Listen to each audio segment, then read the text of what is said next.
Hey, this is a practice video for Yellow Arrows Lesson 14. Remember that next week is Station Day and grown-ups will attend with us. Remember to practice for your listening, to focus in on Don't Put Your Trash in My Backyard, singing the harmonies at the end. You can try each part, and then finishing March of the Gnomes up for this semester. That is also part of the theory for this week. You're going to cut these little glue-ons out, listen to the music, and glue them in the spots of the question marks. This is a great review here for the end of the year for one of my favorite puppet shows. For the piano section, remember that if any of these I skip over and you have continuing questions on them, please send me a private message so that I can know how I can help you and your student. So for Doe is Home, that's the same that we've done the entire semester. For Robin Hood, at this point, by lesson 14, we should be playing hands together. For the average student, should be playing hands together. Some students might need to still work on that over the summer just a little bit, but that's our goal before Purple Magic, that we can play hands together for all of these songs. Page 8, Caterpillar Song, we're going to work on keeping our hands bubbled. Remember that your left hand is up here, touching middle C, and your right hand will also touch middle C right there. And that we're going to be playing together smoothly.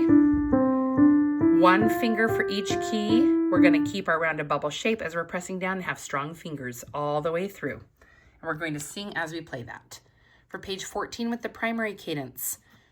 So this is a review, something they've been playing a long time for page 14, but we are going to be doing the broken or the marching style. So I am going to demonstrate both of those just to make sure that we are all thinking the same thing. So this is what they've been practicing quite a bit. We should be able to play this with hands together now, maybe even with our eyes closed. For broken style and for marching style, I will demonstrate both of those. We'll start with the left hand here. It goes over finger numbers. Grown-ups, please check finger numbers for these. Broken style is do, mi, so, do, fa, la, do, mi, so, ti, re, so, do, mi, so. Then the left hand will cross over the right hand and hit the treble C up here. For the marching style, we're going to hit 5 alone and then 3 and 1 together. So it's red, march, blue, march, red, march, yellow, march, red, march. Ends with a half note there. For the right hand, we'll start on the broken style. Red chord, then blue, red again, yellow, end with red. And your right hand actually plays middle C again, even though it's in the bass clef. That's the right hand, while the left hand crosses over to that one. For marching style, for the right hand, red, march, blue, red, yellow, red. Half note at the end. Awesome. So page 17 with our bug scale, we're just going to be reviewing the scale, making sure that our pops happen in the correct places. I will demonstrate all of those, both right hand and left hand, really quickly. And I will just demonstrate with the beetle, which will be the second line here. But they should be able to play it with any bug, up and down, if they're feeling really tricky. So this is, let's see, beetle, beetle, beetle, pop under, beetle, beetle, beetle, beetle, beetle. And then when we're coming down, so this is scale in, it's going to be beetle, beetle, beetle, beetle, beetle, pop over, beetle, beetle, beetle. And the more you can do to encourage your students not to move their hands so much, not to be twisting or anything to get over to that finger 3, just sneak the third finger over, have the thumb get a little bit dexterous so that they can move over a little bit. to more easily find that hand position. Going up and down with the left hand, starting on base C with finger 5. 5, 4, 3, 2, 1, pop. 3, 2, 1, going down.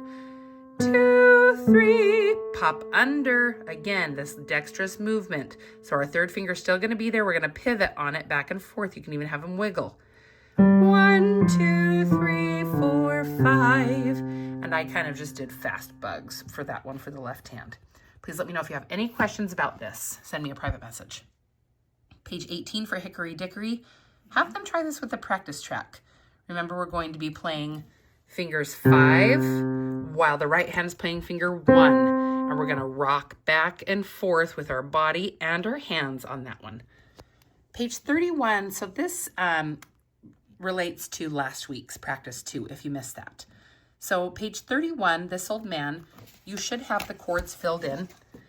For this, it's fine if they make a mistake. They can either erase it or X it out or white it out, whatever you'd like to do. If they struggled with this, you need to turn back to theory assignment 13, where they practiced writing all of the chords, and then the full song is on page 61. So if you just want them to quick play it from a real place, turn back to the reference section on page 61. There it is. You have This Old Man written out beautifully. They can even help copy that, even though the chords are written up here in the corner for you to be able to copy. So here's the cleanest, freshest version. So they're going to play This Old Man, and I will look at this one as I am playing the left hand for a demo. Have your student point to each of these and say, okay, what is this? Red, red, blue, yellow, red, red, yellow, red. By this point, we want them to be able to say that quickly. And here's how it's going to look. These are super slugs. They're going to be 4 beats. This old man, he played one. He played knick-knack on my thumb with a knick-knack, paddywhack, give a dog a bone. This old man came rolling home. All of those chords should be quick, fast transitions. Hands should be feeling really dexterous. You should be able to cover students' hands with a piece of paper at this point. I knew old-fashioned teachers who did this a lot, which are not Let's Play music, but you could cover their hands with a sheet of paper while their hands were sneaking under it. And they should be able to play all of these chords by now without looking at their hands. They should know these movements very, very well and feel comfortable switching back and forth between them quickly. Practice every day. This is hands together as well with the performance and the practice tracks on 42 and 43. You also need to be looking at your recital songs. It might be Tingaleo this year, or it might be something else. Double check the newsletters that have come out previously to make sure you know exactly what your student is singing and playing for this recital. For practice every day, just remember to, if students are struggling with putting hands together with this, first of all, you can practice hands separately. You can play a duet where a parent plays one hand and the student plays the other hand. And then if it helps, you can point with V fingers to show, oh, these two are going to be played together. That one's played alone. These ones are played together, and while you hold this down, you play that one.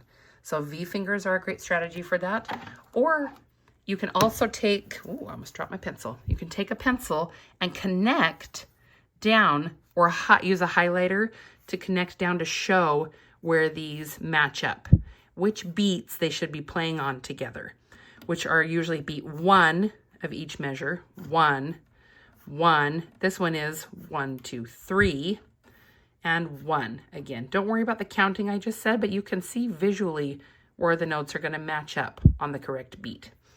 Let me know if you have any questions.